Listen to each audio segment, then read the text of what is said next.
While stuck in traffic here, I think I will make a video explaining how the voting system in Ireland works. Because unfortunately it appears that almost everybody that I interact with just does not seem to grasp how it works at all. For example, regardless of many times I try to explain to people that there is no such thing as vote splitting in Ireland, they still will just refuse to accept that.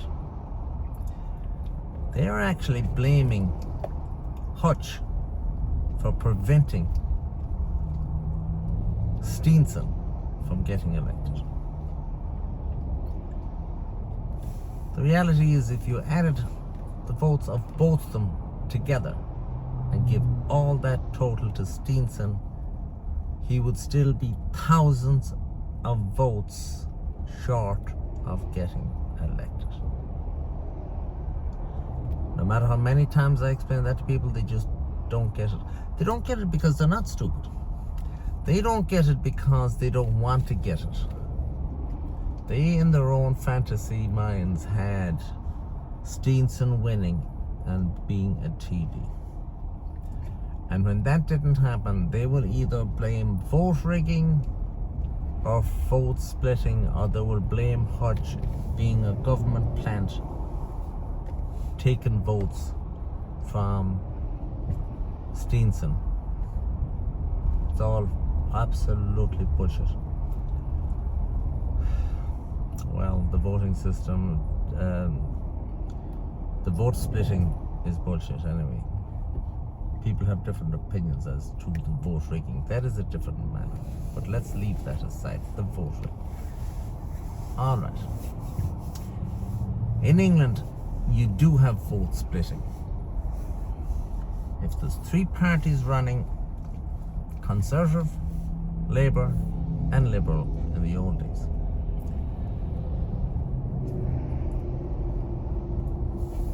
the Labour fellow could get 30% of the vote, the Liberal fellow could get 30% of the vote, and the Labour fellow would be getting the remaining 40% of the vote, and he is elected, even though you could say 60% of the voters are Conservative.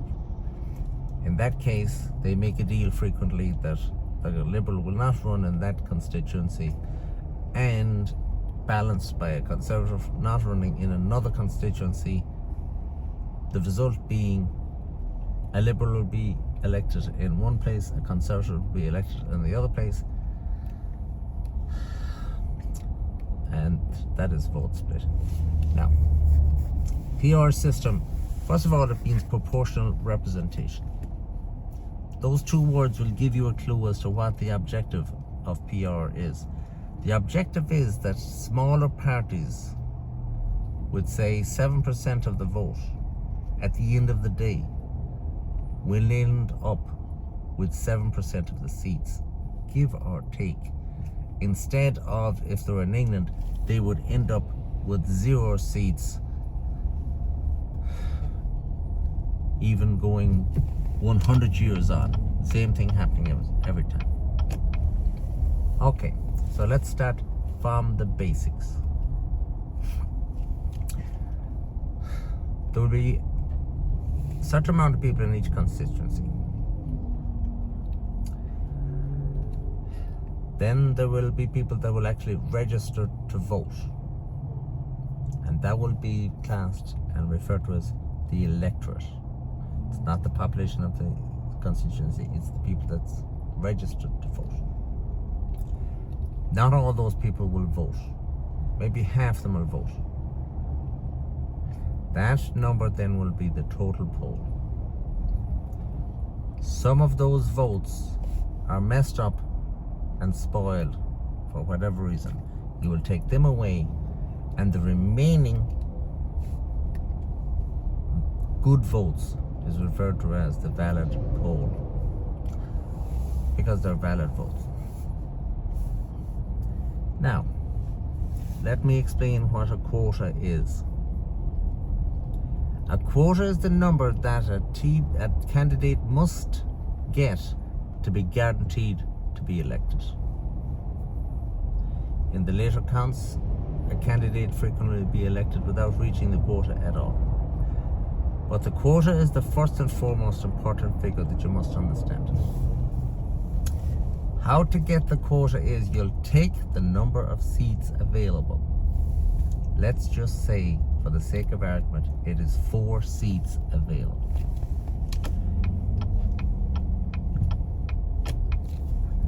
You will add 1 seat to make it 5. So the number, the divisor is 5. You will divide the ballot poll by the number of seats plus 1, in this case 5. And the result, you'll have 1 vote added to it to get the quota. So, if the ballot poll is 50,000 and there's 4 seats available, you will divide 50,000 by 5. You will get 10,000, and you'll add 1, and the quota then is 10,001 votes. That is the magic number whereby 4 and only 4 can mathematically be elected. Let's, for example, take a situation where there's 5 candidates and they're really, really, really close together, and there's only 5 of them. One fellow might get 10,002 votes.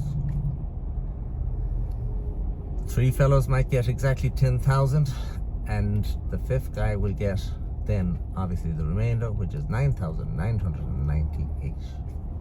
The fellow with the 10,002 votes is deemed to be elected because he's gotten past the quota. He went past it by 1 vote. That is his surplus. That vote is taken, and depending on the number of 2s given to that fellow, one of the other 4 candidates may well get that vote. That will bring them to 10,001. He is elected. The other 3 will have 10,000, 10,000, and if it didn't go to the bottom line, he'd still be remaining on 9,998. The 2 fellows on 10,000 will be deemed to be elected because the number 5 guy is eliminated because he's at the bottom of the pile. He's eliminated, and the other 2 are deemed to be elected, even though they don't reach the quota. Alright, that's very simplified. The quota is calculated to ensure that 4 and 4 only can get elected in a 4-seater. And the magic number is basically 1/5 of the ballot poll plus 1 vote. That is the quota. Now, let's say there's 15 candidates. You walk into the polling booth and you'll get a ballot paper with 15 candidates upon it. You might decide to vote Malachy Stevens number 1 and not vote anybody else, a lower preference whatsoever. You leave all the others blank.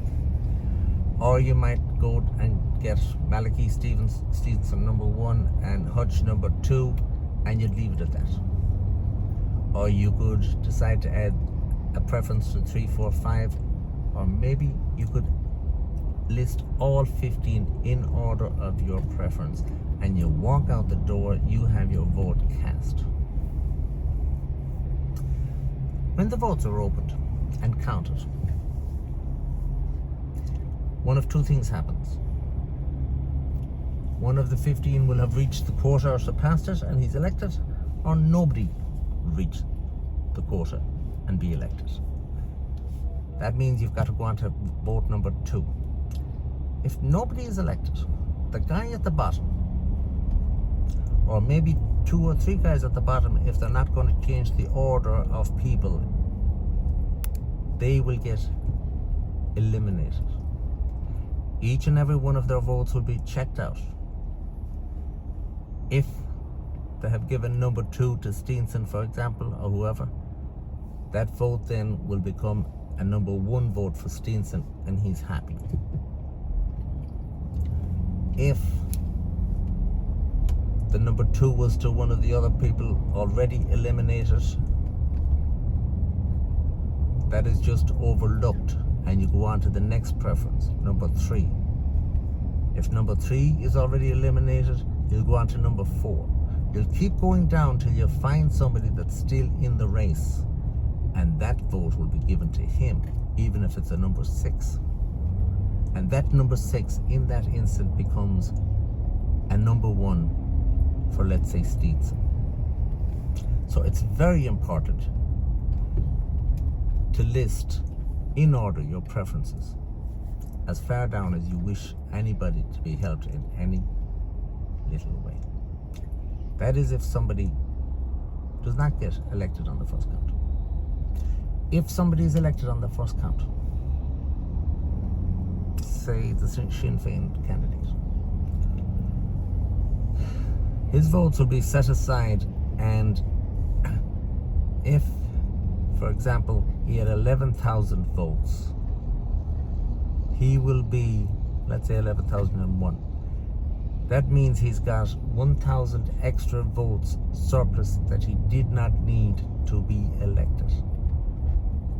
Those 1,000 are checked out to see who got the number 2s, and those votes are distributed to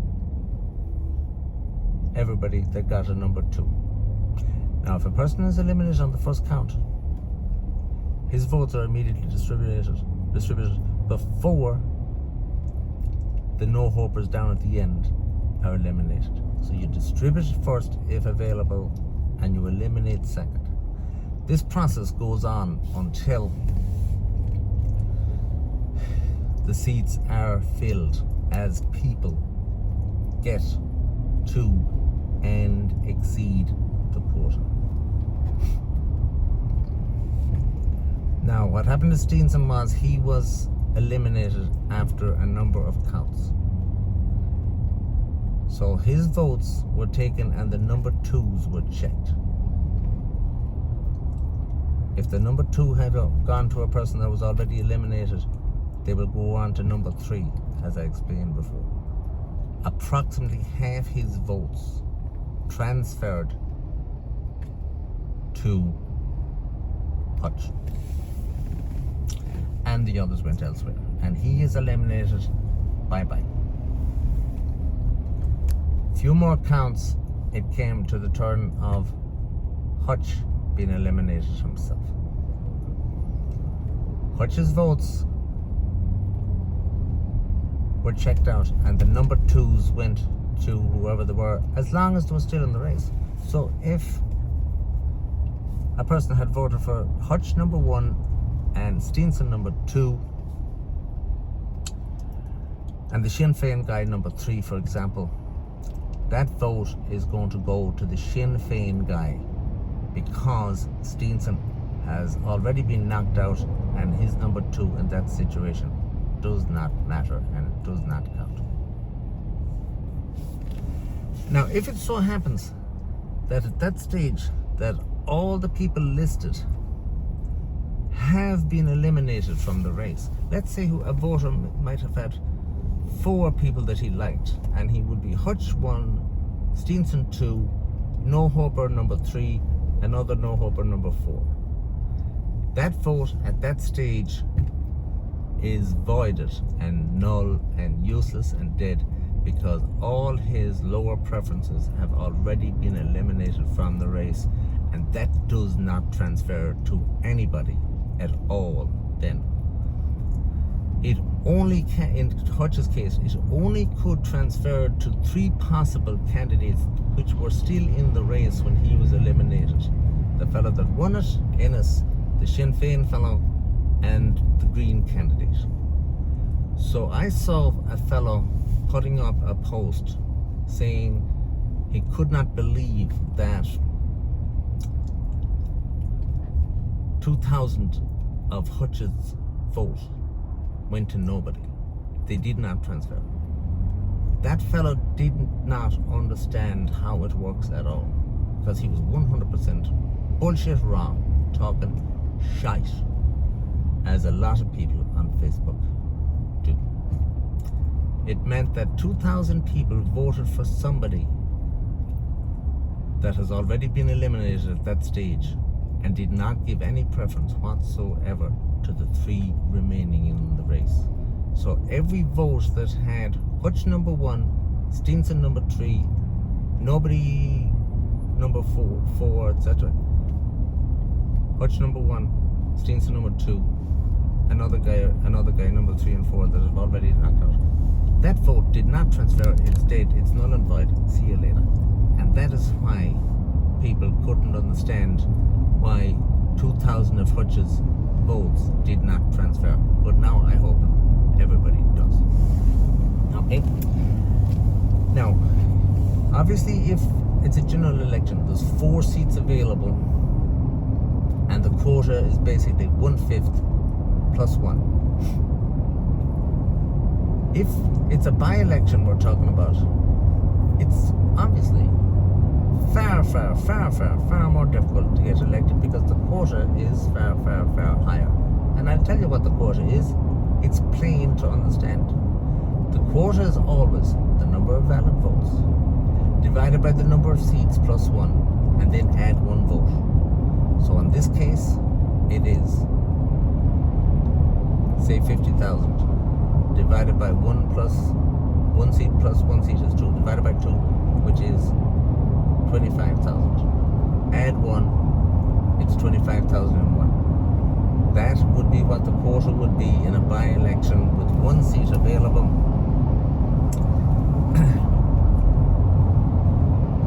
It'll be half the valid vote plus 1. It's simple. It works out for every single case. It's a fantastic system. It is the best system of all systems. And the bottom line is, there is no such thing as splitting the vote. If you give your number 1 and your number 2 and your number 3, you're fine. They will get the vote unless they're already eliminated, and then the vote is no good to them anyway because they're gone. And in this case, adding all Hutch's votes, number 1s, say Hutch did not win, and every single one of those people had voted Steenson number 2, which is highly unlikely. Maybe 70% would be a good number to have voted number 2 to Steenson, which means if Hutch was not there, they'd be voting for Steenson. Still, at 70%, Steenson would have no hope of winning either in a general election coming up or this by-election. So, please stop talking about